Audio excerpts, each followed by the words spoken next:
Good morning students. आज देख लेते हैं solution of a system of linear equations bye matrix method.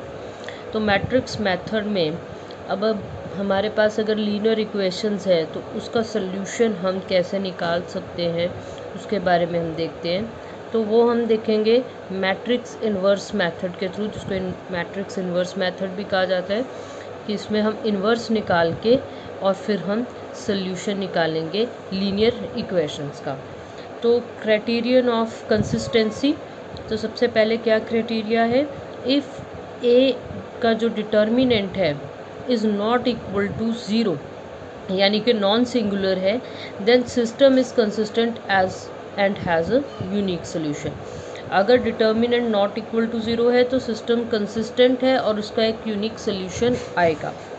If determinant of a is equal to 0, then system of equation has either no solution or an infinite number of solutions। ठीक है, अगर a determinant 0 के बराबर है तो या तो उसका कोई सोल्यूशन नहीं है या फिर उसके पास इनफाइनाइट नंबर ऑफ सोल्यूशंस हैं। उसको फर्दर हम देख सकते हैं। तो वो कैसे निकालेंगे कि अगर adjoint of a into B is not equal to zero तो सिस्टम में कोई सोल्यूशन नहीं है एंड इज़ देयरफॉर इनकंसिस्टेंट।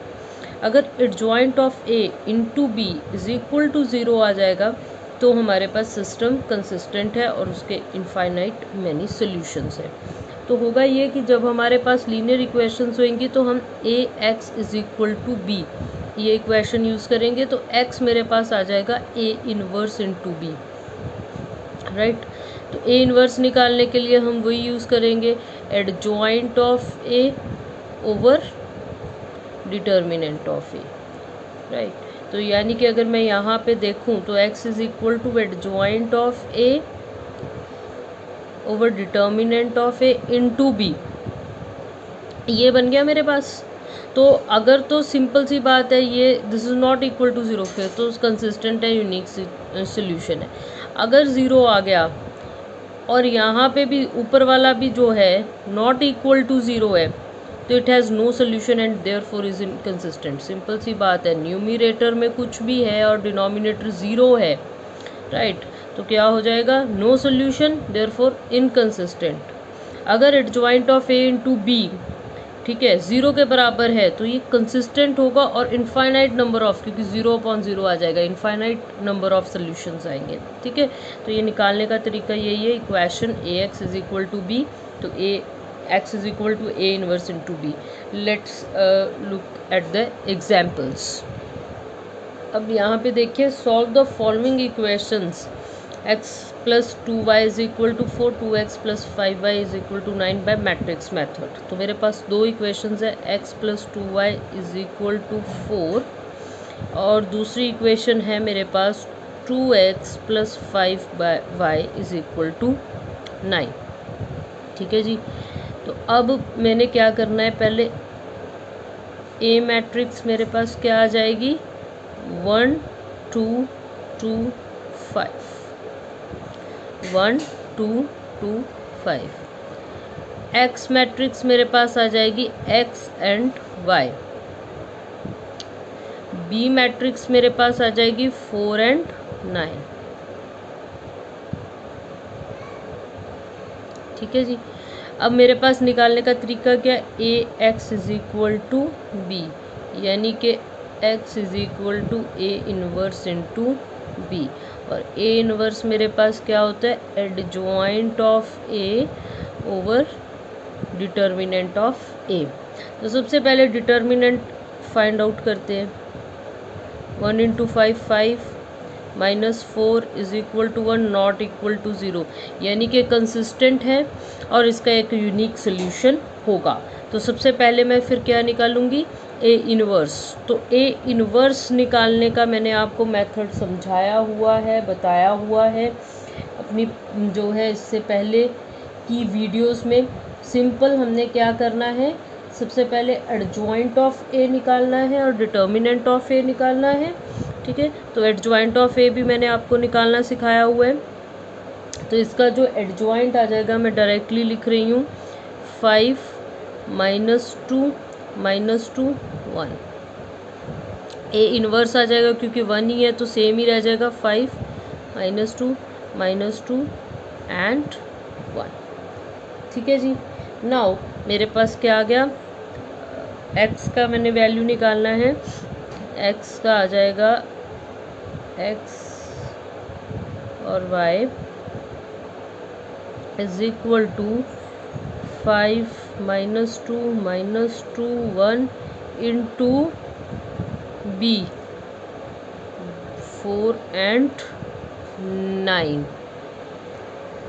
इन दोनों में सिंपल मल्टीप्लिकेशन रूल लग जाएगा। सिंपल मल्टीप्लिकेशन रूल कैसे लगाएंगे, 5 4 ज़ा 20 -18 2 -8 + 9 1, यानी x और y is equal to this. तो इक्वालिटी के हिसाब से x 2 आ गया, y 1 आ गया। तो ये हमने सिंपल मैट्रिक्स मेथड से किया है, कुछ नहीं है। A X is equal to B का फॉर्मूला लगेगा, x is equal to A inverse into B आ जाएगा। ठीक है, ए इन्वर्स निकालने का वही method, adjoint of A over determinant of A. ठीक है, जो हमारे पास यहाँ पे है x के आगे जो भी है हमारे पास तो एलिमेंट्स, उसको हम लिख लेंगे ए मैट्रिक्स, एक्स वाई को हम एक्स मैट्रिक्स, और जो क्वालिटी में पड़े हैं उसको हम लिख लेंगे बी मैट्रिक्स। तो इस तरीके से हमने जो है इन्वर्स मेथड के थ्रू, इन्वर्स मैट्रिक्स मेथड के थ्रू जो है प्रॉब्लम को सॉल्व किया है। एक और एग्जांपल देखते हैं जहाँ पे मेरे पास जो है एक स्टेटमेंट है जिसमें से मैंने इक्वेशंस को बनाना है और फिर इस इक्वेशंस को इन्वर्स मैट्रिक्स थ्रू मैंने सॉल्व करना है। 3 products X Y Z, 3 products हैं, are produced after being processed through 3 departments D1 D2 D3। ठीक है, 3 प्रोडक्ट्स को 3 डिपार्टमेंट से प्रोसेस किया जाता है। The following data are available.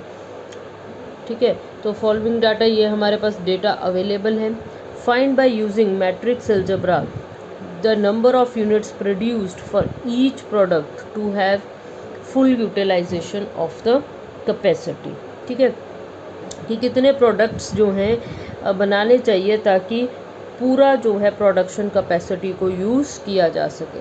ठीक है, तो 3 प्रोडक्ट्स हैं, तो एक्स वाई जेड हम प्रोडक्ट्स ले लेते हैं। ये 3 डिपार्टमेंट्स हैं।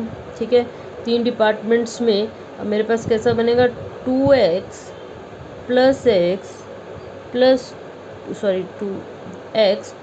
y, क्योंकि y प्रोडक्ट आ गया ये, plus 2z is equal to 1100।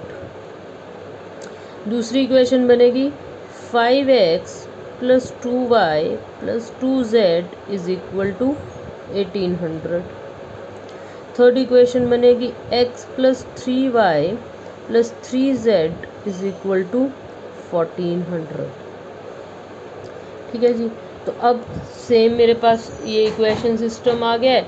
Equation system को मैं सॉल्व कैसे कर सकती हूँ, वैसे ही A X is equal to B का फॉर्मूला लगा के। तो A X is equal to B का जब हम फॉर्मूला लगाएंगे, इसके लिए सबसे पहले ए मेरे पास क्या बनेगी, 2 1 2 5 2 2 1 3 3। x मेरे पास बन जाएगा x y z। पहले मैंने आपको 2/2 का कराया था, अब ये मैंने जो है एक स्टेटमेंट भी ली है और साथ में ये 3/3 का जो है मैट्रिक्स है। 1100 1800 1400। ठीक है, A X is equal to B है तो x क्या निकलेगा, ए इनवर्स इंटू बी, यानी ए इनवर्स पहले निकालना पड़ेगा। ए इनवर्स के लिए सबसे पहले एडजॉइंट एंड हमें क्या निकालना पड़ेगा, डिटर्मिनेंट। आपको ये डिटर्मिनेंट, एडजॉइंट और इनवर्स निकालना आता है, जो मैंने अपनी पुरानी वीडियोस में आपको बताया है कैसे निकालना है। तो सेम प्रोसीजर। ठीक है, तो ये आपके पास आ जाएगा, डिटर्मिनेंट निकाल के देखेंगे आपके पास 13 आ जाएगा, which is not equal to 0, non singular है, यानी कि ये इक्वेशन सॉल्व हो सकती है। और इसका एक यूनिक सोल्यूशन है हमारे पास। तो इसका आप जब ए इन्वर्स निकालेंगे तो ए इन्वर्स आ जाएगा 1/13 which is A inverse is equal to adjoint of A over determinant of A. तो डिटर्मिनेंट 13 है, तो बाकी को फैक्टर मैट्रिक्स निकाल के उसका ट्रांसपोज लेके हम क्या निकाल लेते हैं, एडजॉइंट। ठीक है, 0 3 -2 -13 4 6 13 -5 -1। तो ये निकल गया आपके पास ए इन्वर्स। उसके बाद एक्स वाई जेड निकालने के लिए हम क्या करेंगे, सिंपली 1/13 इंटू